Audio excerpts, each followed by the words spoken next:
Welcome to Illuminati Silver. We tell you the truth about silver. Today is Tuesday, the 29th of September 2020, and we're looking at silver having broken a little to the upside and passed $24, and we shall explain why.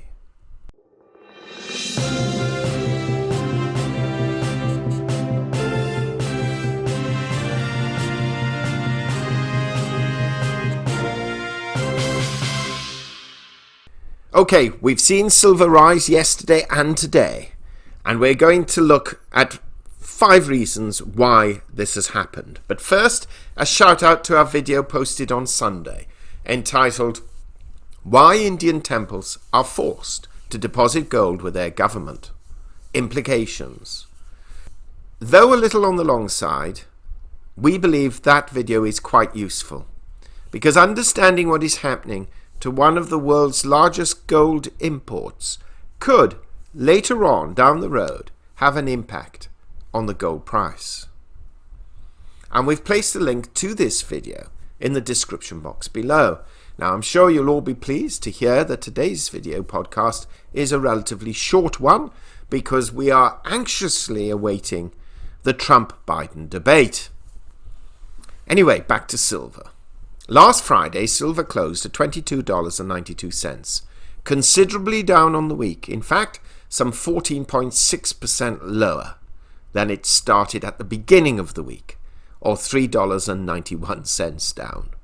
Now, in our weekly update published on Saturday, we did say to expect a slight rise earlier in the week this week, and mentioned that some analysts have predicted that this week could, depending on the economic data being announced and based on cyclical theory, see a new recent low in precious metals. Now, this is exactly what we actually stated on Saturday. Quote, well, our gold trading range of $1,800 to $2,000 we're still comfortable with. Our average silver trading range of $26 to $28 has already been usurped to the lower side. If prices fall next week, then we're more comfortable quoting $20 to $23, but there is the possibility of a rise earlier in the week before the data is announced, and so we shall increase our spread on silver to between $20 and $25, where we feel relatively safe, because we believe markets will be chaotic next week, primarily data dependent. And as we've seen this past week, a $4 weekly move in silver is not beyond possibility. Unquote. Now, it will be interesting to see how accurate this forecast proves to be. Anyway, yesterday we saw silver dip in the early hour or so of trading down to $22.58, and then rise throughout the course on Monday, then rising further today to its current level, and we are currently at 2000 hours, or just after, GMT plus 1, so the current level is $24.44.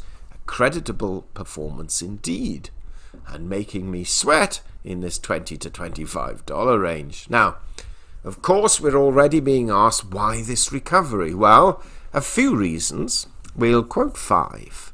First, the speed of last week's fall and depth was seen potentially as a little overdone, a little too quickly. 2, the US dollar has fallen again. You see, on Friday, the dollar index closed at 94.57, up a significant 1.65 points on the week, and has since fallen back to its current level of 93.89.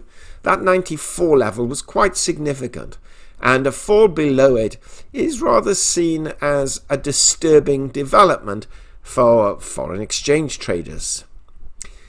3, a political agenda may creep in here, because tonight we have the first of the presidential debates. That's the US presidential debates, of course, between President Trump and former Vice President Joe Biden. And there is a little of this being baked into the markets, and traders are watching this with some interest to see which one comes out on top. In fact, I'm not sure whether I fully agree with this, But some political commentators have stated that the first debate will be by far the most important one, because if it goes well for one side or the other, then people may be satisfied with that result and not bother tuning in to the others. Alternatively, if they're both disastrous, then they might, just purely out of fun and entertainment, continue to watch those debates. We ourselves take politics a little more seriously than that, to be fair, and will be watching all of the debates.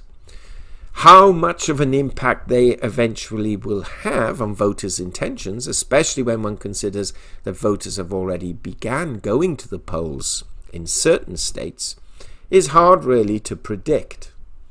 But nevertheless, it's something worth watching, and it is something very likely to have an impact on the dollar, interest rates, or yields I should say, and also gold and silver prices.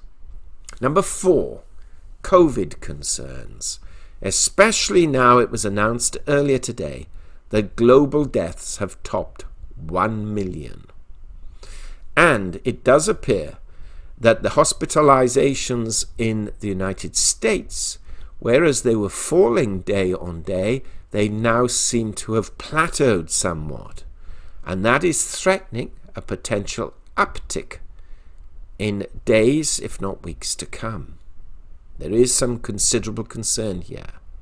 And also, of course, there have been a range of bankruptcy announcements today, and further concerns in that area becoming, frankly, a minefield moving forward.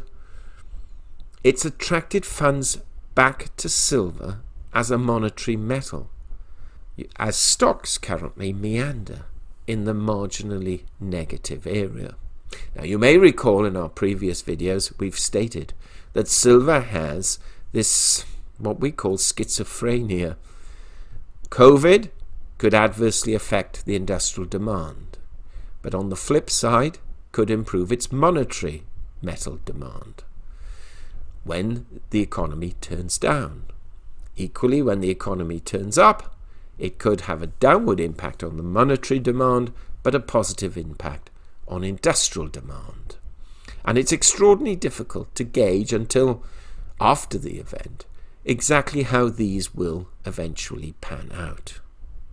Now, number 5, economists and institutional investors are divided over inflation.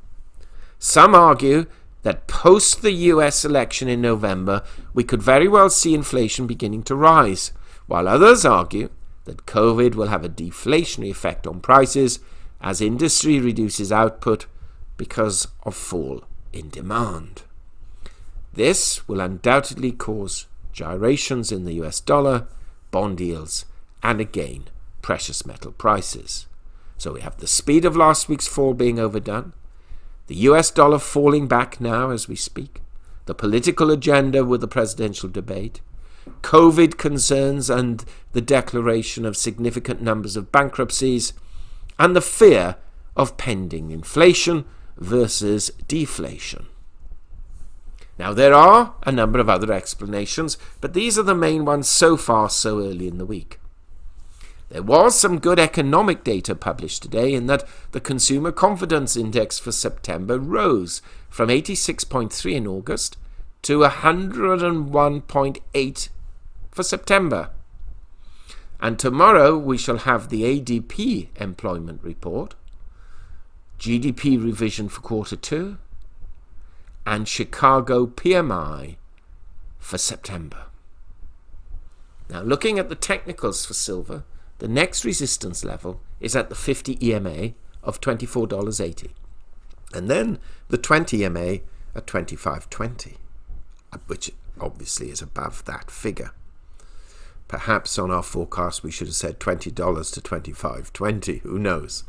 The previous resistance level of 23.30 will now act as support, with 22.30 lying beneath that and 21.65, which were recent lows, beneath that again. So you have a fair gap between resistance and support. basically $3.60. So, this podcast will go out before the presidential debate. And please do not underestimate the potential short-term impact that this could have on prices. Also, the 3 jobs reports out this week will also likely to have a major impact, especially if those reports are extremely strong, which could then cause precious metal prices to fall, or are extremely weak, which will have the opposite effect. What do you think is going to happen this week? Are we going to see the gyrations that we've mentioned? Will silver move to the upside and perhaps continue to do so? Or will it fall back now that it has set a positive trend earlier in the week, only to be disappointing later on? You judge and share your views with us. Meanwhile, thank you so much for listening. If you haven't already done so, please subscribe to our channel. Not forgetting to press the bell sign so that you're notified of our videos as and when they are published. We hope you have found this video interesting and informative, and if so, please give it a thumbs up and share it on social media. Please ensure that you have subscribed to our channel and press the bell sign so that you are notified of any future videos. Also, kindly visit our website at illuminatisilver.com, and if you haven't already done so, please subscribe either as a free or paying member for regular email updates and offers. Disclaimer: Illuminati Silver owners come from a background of banking, international wealth management and economics. Having now retired from these worlds, we are not qualified to give investment advice. Therefore, this and other productions must not be deemed to be giving such advice and merely represent the personal views of its owners.